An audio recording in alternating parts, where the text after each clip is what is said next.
भाइयों सबसे पहले ये सुनो, This is exactly the pitch we were looking for. This is exactly the pitch. सच में पिछले साल न्यूजीलैंड के अगेंस्ट इसी तरह के पिच पर इंडिया व्हाइट वॉश हुआ था। तो क्या सच में गंभीर ऐसे ही पिच चाहते थे?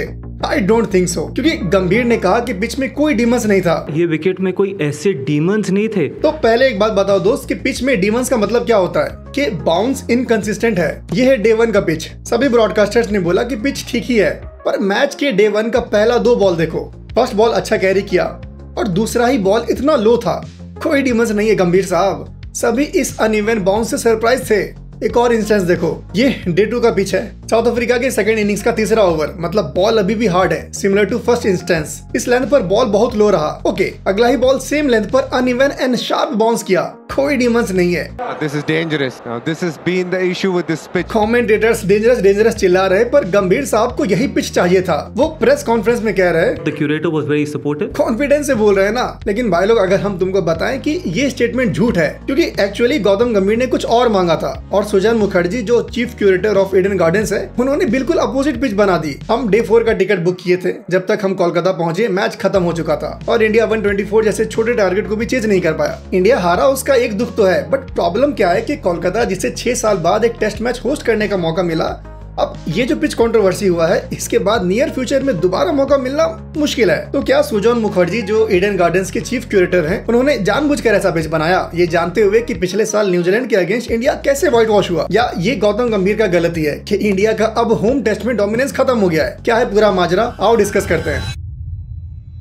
सबसे पहले मिलते हैं आज के मेन कैरेक्टर से, ईडन गार्डन्स के चीफ क्यूरेटर जो है सुजन मुखर्जी। और यार ये बंदा बहुत इंटरेस्टिंग है। स्टोरी शुरू होता है अक्टूबर 2015 से। तब सुजन मुखर्जी को चीफ क्यूरेटर बनाया गया था, replacing the legendary Prabir Mukherjee जो 28 साल से ये काम कर रहे थे। लेकिन प्रबीर जी को रिजाइन करना पड़ा एक बहुत बड़े एम्बैरेसमेंट के बाद। 8 अक्टूबर 2015 को ईडन गार्डन्स में इंडिया वर्सेस साउथ अफ्रीका का एक T20I मैच था और यार उस दिन एक भी बॉल नहीं खेला गया। मैच अबेंडन हो गया वेट आउटफील्ड की वजह से। भाई इमेजिन करो, इंटरनेशनल मैच, पैक्ड स्टेडियम और एक भी बॉल नहीं खेला गया। सीनियर CAB ऑफिशियल ने प्रबीर जी को ब्लेम किया, जो कि एक अलग डिस्कशन है कि सही था या गलत था, पर ये नेशनल एम्बैरेसमेंट था। और प्रबीर जी ने कहा कि अब मैं दोबारा ईडन गार्डन्स में नहीं आऊंगा। तो प्रबीर मुखर्जी ने रिजाइन कर दिया और उसके बाद सुजन मुखर्जी आए। प्रबीर मुखर्जी का काम बहुत बढ़िया था, बट एक तबका ऐसा था जो ये मानता था कि प्रबीर अपने आप को सबसे ऊपर मानते हैं।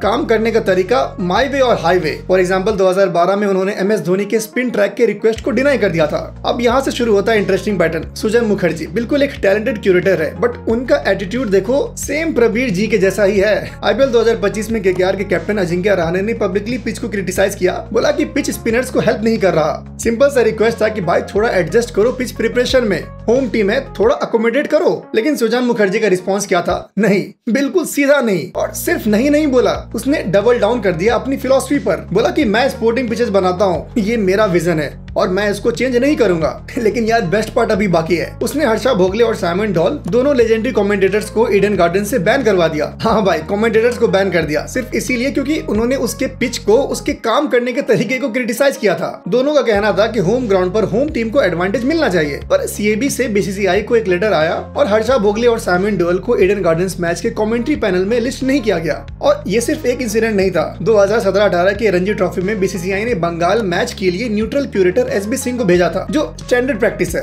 लेकिन SB सिंह ने बाद में कंप्लेन किया मुखर्जी बिल्कुल नॉन कोऑपरेटिव थे, न्यूट्रल ओवरसाइट अलाउ नहीं कर रहे थे। बंगाल का स्टाफ लिटरली मुखर्जी के इंस्ट्रक्शंस का वेट कर रहा था instead of following BCCI protocols. मतलब ये बंदा पिच प्रिपरेशन को अपना पर्सनल प्रॉपर्टी समझता था, जस्ट लाइक इंग्लैंड में जो एक रिसेंट कंट्रोवर्सी हुआ। तो भाई ये है हमारे चीफ क्यूरेटर, टैलेंटेड बिल्कुल, एक्सपीरियंस्ड हाँ, लेकिन एरोगेंट। क्यों?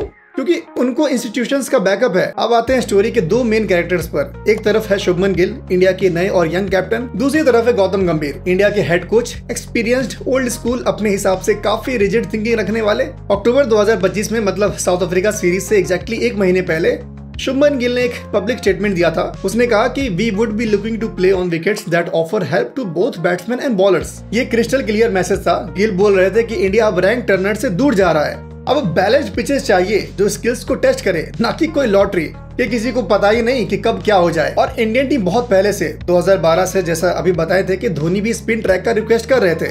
ये क्यों होता है कि टॉस का फैक्टर खत्म करने के लिए। अगर बॉल डे 1 से स्पिन कर रहा है तो इसमें पहले बैटिंग कौन करता है इसका इंपॉर्टेंस खत्म हो जाता है। पर पिछले साल जो हुआ कि हम टर्निंग ट्रैक्स भी बना रहे थे, टॉस भी हार रहे थे और मैच भी हार रहे थे, फोर्थ इनिंग्स में टारगेट चेज ही नहीं कर पा रहे थे। दैट्स व्हाई गिल ने बैलेंस्ड पिच का रिक्वेस्ट किया था। पर अगर पहले टेस्ट के अराउंड और बाद में भी गौतम गंभीर के स्टेटमेंट्स को देखो तो उनका विजन बिल्कुल अलग था। गौतम गंभीर ने क्लियरली अपना फिलॉसफी बताया कि we want turning wickets where the ball turns from day 1 so that the toss doesn't become important. मतलब गंभीर चाहते थे कि पिच पहले दिन से टर्न करे, जो 2012 से होते हुए आ रहा था। बट यार आपकी ही कोचिंग में पिछले साल हमें एक रियलिटी चेक मिला है, तो क्या सच में गंभीर ऐसा ही पिच चाहते थे या वो बस पिच क्यूरेटर को, ईडन गार्डन्स को या कोलकाता को कंट्रोवर्सी से सेव कर रहे थे? क्योंकि उनको भी पता है कि अभी रिसेंट फ्यूचर में ईडन गार्डन्स आना ही नहीं है। मेरा संबंध यहाँ अच्छे हैं, क्यों अभी कंट्रोवर्सी करके संबंध बिगाड़े?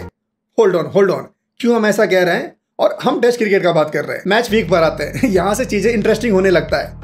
ट्यूसडे को मतलब मैच से 4 दिन पहले शुभमन गिल और bowling coach Morne Morkel pitch inspect करने गए और क्या देखा? पिच बिल्कुल ड्राई था, ब्राउन और कुछ पैचेस ऑफ ग्रास थे। क्लियरली ये वो बैलेंस्ड पिच नहीं था जिसके बारे में गिल पब्लिकली बात कर रहे थे। और उनका बॉडी लैंग्वेज देखो, रिपोर्ट्स आ रहा था कि दोनों नॉट इंटायरली प्लीज्ड लग रहे थे। गिल ने मुखर्जी को वहीं पे बुलाया और 15 मिनट डिस्कशन हुआ। गिल ने पिच के सरफेस को लेकर अपना कंसर्न्स रेज किया। 2 दिन बाद थर्सडे को मतलब मैच से 1 दिन पहले गिल फिर गए, इस बार ऋषभ पंत और पूरे कोचिंग स्टाफ के साथ, और ये मीटिंग 30 मिनट चला। पिच पर कुछ पर्टिकुलर स्पॉट्स को लेकर वो लोग नाखुश थे। अब सोचने वाली बात ये है कि कैप्टन 2 बार पिच इंस्पेक्ट कर रहा है, 2 बार कंसर्न्स एक्सप्रेस कर रहा है, क्यूरेटर के साथ लॉन्ग मीटिंग्स हो रहा है, लेकिन पिच में कोई चेंज नहीं हुआ।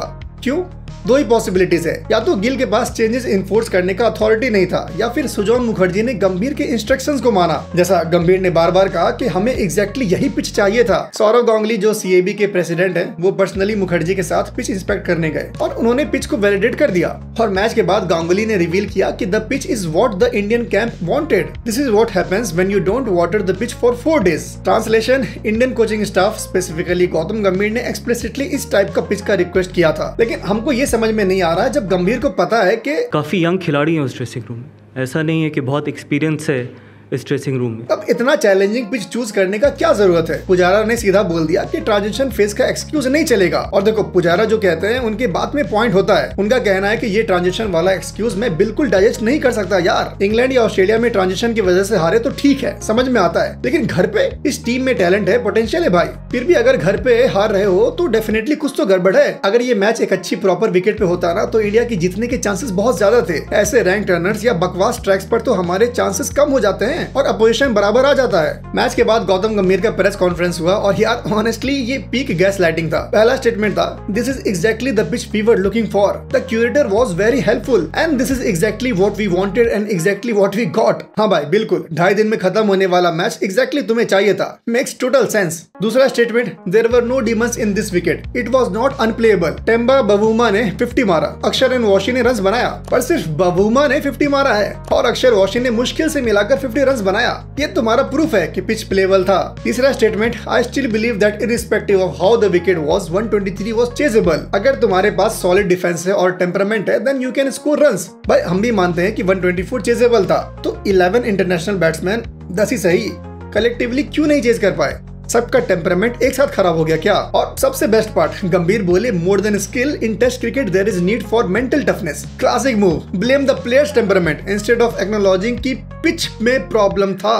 आई नो कि वॉशिंगटन सुंदर और केएल राहुल ने टेम्परामेंट दिखाया, बट ये हाल इंडिया का तब हुआ जब साउथ अफ्रीका का मेन पेसर टबाटा नहीं खेल रहा था। और भाई कॉन्ट्रडिक्शंस देखो, गंभीर ने बोला पिच स्पिनर्स को हेल्प करने के लिए बनाया गया था फ्रॉम डे 1, लेकिन मेजॉरिटी विकेट सीमर्स को मिला। मतलब पिच वो भी नहीं कर पाया जो करने के लिए बनाया गया था, जबकि इंडिया के पास 4 स्पिनर्स था और गंभीर के पास कोई आंसर नहीं था फॉर दिस कॉन्ट्रडिक्शन। बस नो डिमंस रिपीट कर रहे थे जैसे कोई मंत्र हो। और cherry on top, optional training के दौरान गंभीर ने मुखर्जी को हक किया। पब्लिक सपोर्ट, क्लियर मैसेज था कि तुमने कुछ गलत नहीं किया। तो यहाँ पर सभी गलत बोल रहे हैं सिवाय गौतम गंभीर के। हरभजन सिंह ने लिटरली बोला RIP टेस्ट क्रिकेट। उन्होंने एक्सप्लेन किया इवन सचिन तेंदुलकर और विराट कोहली इस पिच पर सर्वाइव नहीं कर पाते। माइकल वॉन ने फुल ब्रूटल अटैक कर दिया। ऐसे ही पिच बनाओगे तो वर्ल्ड टेस्ट चैंपियंस से हारना ही डिजर्व करते हो। वसीम जाफर ने स्ट्रेटेजिक तरीके से क्रिटिसिज्म किया। लगता है इंडिया ने न्यूजीलैंड सीरीज से कुछ सीखा ही नहीं। एक्सट्रीम पिचेस पे हमारे स्पिनर्स और ऑपोजिशन स्पिनर्स का फर्क खत्म हो जाता है। अनिल कुंबले पूरा कंफ्यूज्ड और कंसर्न थे। मैं कोलकाता बहुत साल से आ रहा हूँ, ईडन गार्डन्स का पिच ऐसा कभी नहीं देखा। और गौतम गंभीर ने बोला कि टीम ने यही पिच मांगा था। आई एम टोटली कंफ्यूज्ड यार। ये यंग साइड है, इनको स्किल बिल्डिंग सर्फेसेस चाहिए। रविचंद्रन अश्विन ने फुल टेक्निकल ब्रेकडाउन किया, ये टर्नर नहीं है भाई, ये तो बैड विकेट है। टर्नर का मतलब होता है मुंबई वाली रेड सॉइल पिच जहां इवन बाउंस और इवन स्पिन मिले। सिर्फ सुनील गावस्कर ने डिफेंड किया, 124 तो चेजेबल था, क्यूरेटर को मत छेड़ो, लेकिन उन्होंने एक वार्निंग भी दे दिया, जब पिच प्रिपरेशन में ज्यादा इंटरफेयर करोगे ना तो यही बैकफायर करेगा। और देख लो एग्जैक्टली वही हुआ जो उन्होंने कहा था। तो इंडिया और साउथ अफ्रीका के पहले टेस्ट मैच से ये कंक्लूजन निकलता है कि शुभमन गिल पिच से नाखुश थे। क्यूरेटर ने बोला इंडियन टीम ने ऐसा ही पिच डिमांड किया था। गंभीर ने बाद में बोला कि यस हम ऐसा ही पिच खोज रहे थे। अब क्या सच में गंभीर ऐसा ही पिच चाहते थे डिस्पाइट नोइंग कि पिछले साल क्या हुआ था? इसका जवाब तुम लोग नीचे कमेंट से बताओ, या चीफ क्यूरेटर ने अपने हिसाब से पिच बनाया जैसा उनको ठीक लगा, क्योंकि वो अपने आप को सभी इंस्टीट्यूशन से ऊपर मानते हैं। तुम्हारा इस पर क्या ओपिनियन है? एज अ क्रिकेट फैन और कोलकाता के लोग भी मेरे बात से एग्री करेंगे कि 6 साल बाद ईडन गार्डन्स में मैच हो रहा था एंड पीपल एक्सपेक्टेड कि मैच कम से कम डे 4 तक तो जाए। हम तो पर्सनली एक्सपेक्ट कर रहे थे, क्योंकि साउथ अफ्रीका वर्ल्ड चैंपियंस है, इंडिया होम ग्राउंड पर स्ट्रॉन्ग टीम है, तो एक टफ फाइट मिलेगा और डिसाइडिंग डे 4th डे होना चाहिए। हम डे 4 का टिकट किए, क्योंकि 15th को आईपीएल अटेंशन का न्यूज आने वाला था, तो बिना उसको कवर किए हम जा नहीं सकते थे। तो रात भर आईपीएल अटेंशन का वीडियो बनाकर अपलोड करके सुबह ट्रेन पकड़े। और स्कोर कार्ड देखते हुए मेरे माइंड में था कि चलो भाई भाग के स्टेडियम ही जाएंगे, कुछ तो झलक देखें। जैसे ही ट्रेन से उतरे और ईडन गार्डन्स के लिए बस पकड़े, जब स्कोर कार्ड रिफ्रेश किए तो इंडिया हार चुका था। हम बस से उतर गए, रात भर के जगह हुए, ट्रेन का थकावट, इंडिया हार गया, मन ही नहीं किया स्टेडियम जाने का। 17th का टिकट बुक किए और रात तक घर वापस। तो मेरा एक्सपीरियंस अच्छा नहीं था। तुमने अगर मैच देखा है तो तुम्हारा क्या एक्सपीरियंस रहा नीचे कमेंट से बताओ। बाकी टेम्बा प्लेड वेल, केकेआर ने आंद्रे रसेल को क्यों रिलीज कर दिया, और आईपीएल अटेंशन का वीडियो देखने के लिए यहाँ क्लिक करो। मिलते हैं अगले वीडियो में, तब तक के लिए ख्याल रखो अपना और अपनों का।